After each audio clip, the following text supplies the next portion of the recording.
Today I will try to explain how the currency's economic figures are connected to the exponentially growing problems and the upcoming collapse. Um, so let's dive into it. Um, I was wondering, right now in Turkey there is an economic crisis. The currency is crashing day by day, and I wondered what is the situation in all the other countries. So I used Excel to plot, um, you know, all the countries and uh, their currencies uh, with relation to US dollars. Why US dollars? Because right now, let's say petrodollar, one of the most dominant currency is this, and then you will also realize its relevancy when it comes to let's say you know uh, diminishing returns in extraction of fossil fuels, and petrodollar is basically because dollar is used in petroleum trade, then this becomes more relevant, etc. And um, so if we do this, we see that almost all countries lose uh, value in currency compared to US dollars. You can say that this is normal because US is the most developed country, etc. So it's like relevant, relative. It is relative, but um, as we will see that this needs to go somewhere, um, meaning that this relative lose loss in value in economies in other countries' economies would mean that the countries who use US dollars um, will um, be able to take over uh, the control, the investments, etc., in other countries eventually, right? And um, that means that um, the industrial machine that is solving problems to the problems that it creates grows in this manner. Uh, so let's see if we plot the currencies of different countries relative to dollar, ranging from 1993 to today, this month. We see that almost all countries um, lose all countries' currencies lose value, meaning they approach to uh, one here. Let's say this is Cuba, right? And its currency, so $1 corresponded to 0.04 Cuba currency, and then today it is 1. That means um, that Cuba is in economic crisis. Similarly, Argentina, um, Ghana, here's another one, Egypt, etc. Many countries here, Haiti, this one, okay. I don't even know, Ethiopia, um, Burundi, okay, and here's another one. This is countries ranging from Iceland to Saint Vincent and Grenades. Um, Vietnam, Northern Cyprus, which is occupied by Turkey, so they use the same currency. Libya, Nigeria, Pakistan, Malawi, Myanmar, Russia, Liberia, okay, all these countries. And let's continue here. Sudan, Turkey, Suriname, many countries that I have never heard of their names. Uzbekistan, Ukraine, okay, ignore this one. Sri Lanka,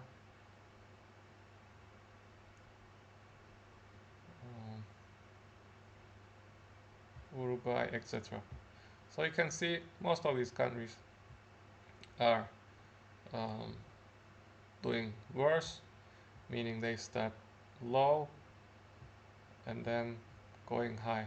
This means they are losing value in relation to US dollars. Except Somalia here. This is surprising that actually Somalia's currency is improving in relation to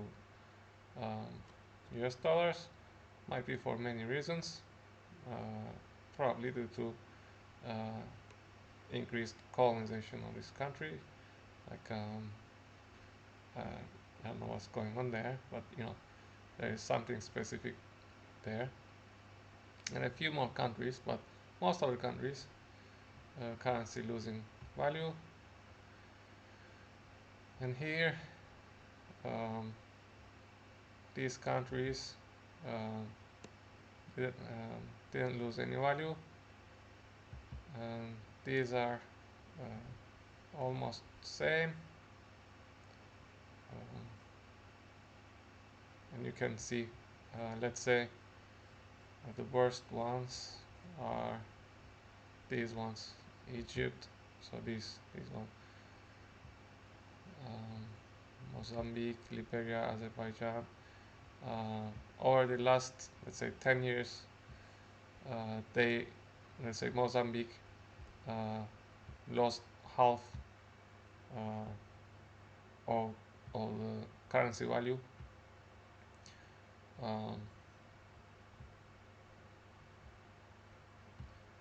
So dollar is worth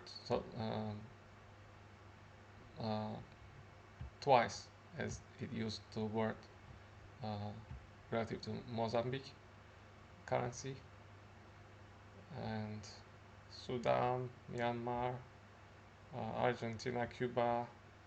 I didn't write Venezuela here, but we know the situation in Venezuela, which their also currency crashed hugely.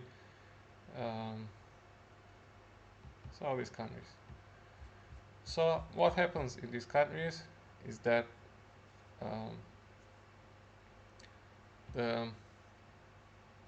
let's say the companies, international companies, they come in, and because the currency loses value, their currency loses value,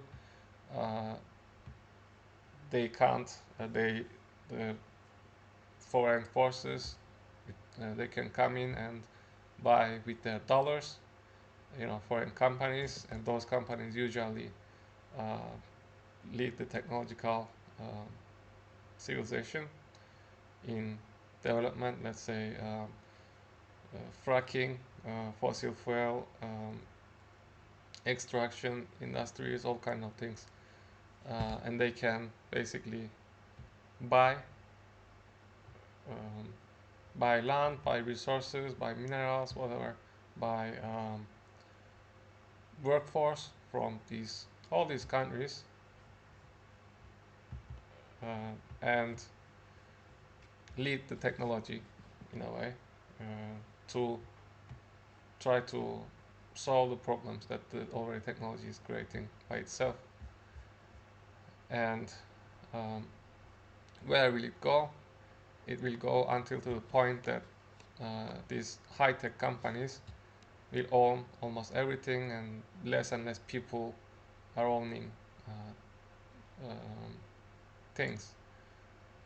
Let's say we can link this to another video of mine where I talk about ROI, which is the energy return on investment, energy return on energy invested, ROA, another term, same term. Let's say over time, the global economy, half of it might be needed to extract energy. Imagine half of the money is going to just to extract the energy, and or half of the investments, and half of the people working in energy sector, or such things. So this, the buying by these high-tech companies will eventually lead to such end that, of course, I am talking about fossil fuels, but this is not, this economy is not just fossil fuel. It just can be agriculture, so the high yield crops, etc. These companies, the international companies, high-tech companies, is coming and buying more and more land, and to grow higher yielding crops, etc., etc. Like monocultures destroying nature. So that's how it is done. Basically, nations, people are being made to go in debt, and they are being bought more and more by technology. The richest corporations, which are the most technologically advanced ones, and they just keep this cycle towards the collapse eventually, because we know where this leads to. The technology is doomed in a way, because it is against its anti-nature, right? I have mentioned this as the reason for exponentially growing problems in my documentary The Connections 2021, short documentary. It's on my channel here on YouTube, and I have mentioned why this is the case, and this is the economics way of this process happening. The more technologically advanced corporations, nations, etc., colonizing, buying, and controlling less technologically advanced nations, and dragging them towards the collapse faster. And okay, so if you have any comments, please let me know in the comment section. And most of the countries are in debt to GDP growth. They won't grow to pay this debt. That's why GDP is growing. They have to grow with GDP, because exponentially growing problems require exponentially growing false solutions.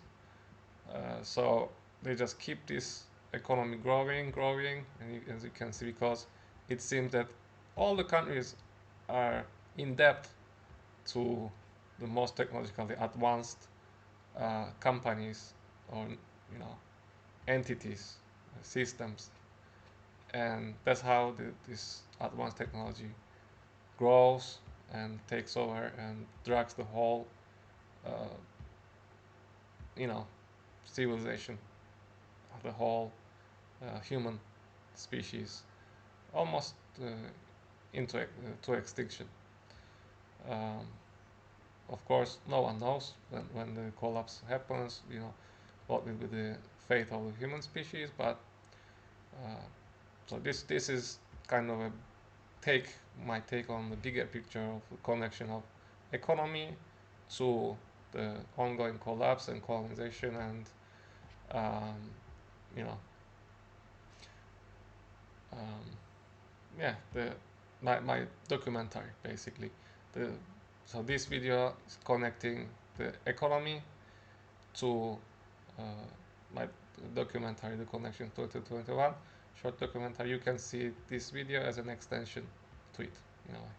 Okay, thank you very much for listening, and maybe see you in another video. Go vegan and live minimalist.